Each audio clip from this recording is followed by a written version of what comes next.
Bonjour tout le monde, bienvenue dans cette nouvelle vidéo où nous allons parler des tables sur Bootstrap. Donc les tables, vous voyez, avec CSS traditionnel, pour construire une table et designer une table, c'est tout un tas de choses. C'est très compliqué même de designer une table avec CSS. Bootstrap, il nous facilite la vie, il nous propose donc des tables déjà faites, ce qu'on appelle des componentes, des tables déjà faites que nous allons tout simplement utiliser pour améliorer ou bien pour travailler sur notre page web. Donc, on peut avoir aussi des colonnes de façon designée comme ceci, d'accord?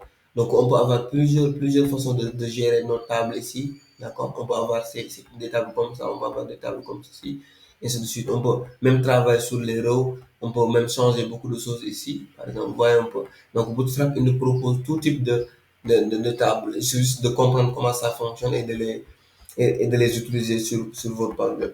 Donc, nous allons essayer de voir ça. Donc, ici, j'ai déjà créé un dossier que j'ai appelé From Bootstrap. Et dans ce dossier ici, donc j'ai créé un fichier index.html. Et dans cet index, j'ai le code minimal. Donc, ça, c'est le CDN, le link CDN de Bootstrap. Donc, dans une vidéo précédente, je vous ai montré comment utiliser le CDN de Bootstrap ici. Donc, ici, c'est le CDN de Bootstrap JS. D'accord? Maintenant, je viens ici. Je vais essayer d'ouvrir ce code-là sur le navigateur pour voir ce que cela donne. Donc ici, j'actualise.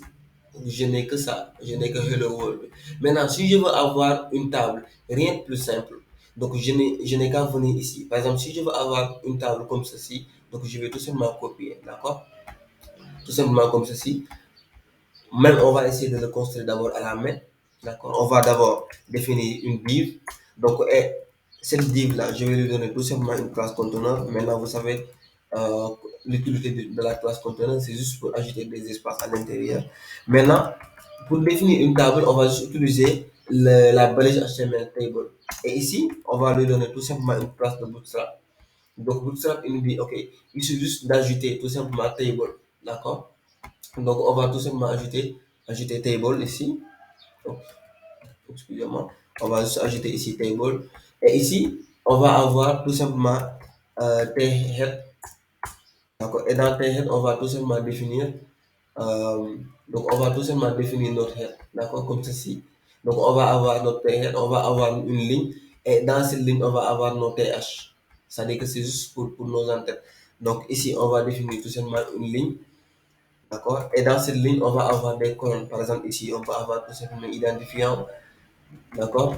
Donc ici, on peut avoir nom, on peut avoir ici prénom, par exemple. Non. Voilà, donc je vais me limiter à ça. Ici, on va avoir tout simplement, comme suggère Bootstrap, on va avoir notre théorie ici, d'accord? Donc notre théorie, c'est juste pour dire que ça, c'est le body de notre tableau, tout simplement. Le body de notre tableau. Ok, on va avoir ici théorie. Dans ce body, on va avoir ici nos TD. Donc TD, ça représente tout simplement des colonnes, comme nous suggère ici Bootstrap. Donc d'abord, on va avoir tout simplement nos TR. Ensuite, nous allons avoir notre TD qui représente notre ligne.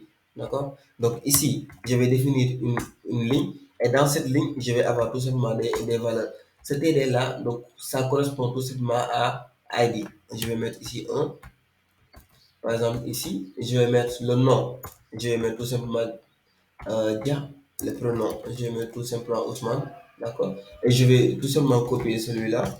Et je vais le coller ici. Je vais dire tout simplement Do. Je vais dire ici. Oh, excusez-moi, ici, je vais dire Do. Là, il y a un qui a glissé là-bas. Ici, donc je vais avoir tout simplement John. Ou bien, voilà. Donc là, j'ai deux entrées. Je reviens ici, j'actualise. Automatiquement, par exemple, j'ai déjà un tableau ici. On peut gérer avec Bootstrap. Voyez un peu. C'est très facile de faire des tableaux avec Bootstrap. Il nous dit, donc si on veut changer tout simplement les colonnes, nous allons tout simplement ajouter ici. D'accord? Table primary. Par exemple, ici, si j'ajoute ici primary, on verra ce que cela donne. Ici, je dois enlever le M. Table primary, d'accord? Donc je viens ici, j'actualise. Automatiquement, il ne fait rien parce qu'il ne comprend pas. Là, je me suis trompé. Donc le table primary, ça doit être ici. Donc on va dire tout simplement table primary ici. Là, j'actualise. Voilà, automatiquement, il change la couleur de cette colonne-là. Par exemple, si je veux changer ici, si je veux prendre warning ici, c'est très simple. Donc, je viens ici, dans cette ligne-là, je vais dire classe, je vais lui donner table et je vais dire tout simplement warning, comme ceci. D'accord. Automatiquement, il va mettre cette colonne-là, il va le mettre warning. D'accord. Il nous dit aussi, on va encore exploiter. Par exemple, si vous voulez changer, si vous pouvez changer beaucoup de choses ici. D'accord. Il nous dit ici, par exemple, si on met le strip, la classe table strip, automatiquement, la première ici, il va le mettre en gris, le suivant, il ne va rien mettre, le suivant, ensuite, et ainsi de suite. Bon, d'accord. Donc, on va essayer de voir ça. Donc, comment est-ce qu'on doit le faire? Tout simplement, on doit ajouter cette classe-là. Au niveau de table, ici, on va ajouter la classe table et table strip. D'accord? C'est très simple. D'ailleurs, on va enlever ceci.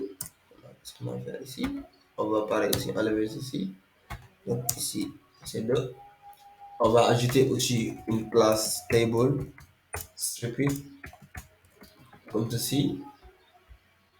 On revient ici, on actualise. Automatiquement, on a comme ceci. Regardez, par exemple, je vais dupliquer tout simplement ceci. Je vais dire ici, on a 3. On a ici test. On a ici test. Je reviens ici, j'actualise, on a un tableau comme ceci. D'accord? Donc, on peut changer beaucoup de choses. Par exemple, si on veut mettre dark, tout simplement, on va ajouter tout simplement strip, on ajoute la classe table dark. Pareil. Donc, si on change ceci, si on ajoute ceci ici, donc automatiquement, ça va changer, ça va être dark. D'accord? Donc, tout ce dont vous avez besoin, c'est de vous rendre tout simplement sur la documentation et de tester tout ça. D'accord? Donc, c'est comme ça que vous allez comprendre comment fonctionne Bootstrap et c'est comme ça que vous allez comprendre beaucoup, beaucoup de choses avec Bootstrap. D'accord? Voilà. Donc, quand il vous dit, OK, si vous, actuellement, par défaut, il ne met rien. Mais quand je commence à survoler la table, automatiquement, il va ajouter dessus. Donc, ici, pour faire ça, tu dois tout simplement ajouter la classe table over. D'accord, ici. Donc, on enlève tout ceci. Donc, on met tout simplement table. Ici, je dois mettre espace. Donc, on doit mettre table over. D'accord, on verra ici. On actualise. Et lorsque je survole la table, automatiquement, il change. Voilà un peu. Donc, le Bootstrap, il nous permet de faire tout un tas de choses. Donc, il ne faut pas hésiter à tester tout ça, à voir ce qui vous arrange et vous l'utilisez pour votre page web. D'accord? Voilà. Donc, c'était tout pour les tables avec Bootstrap. Merci.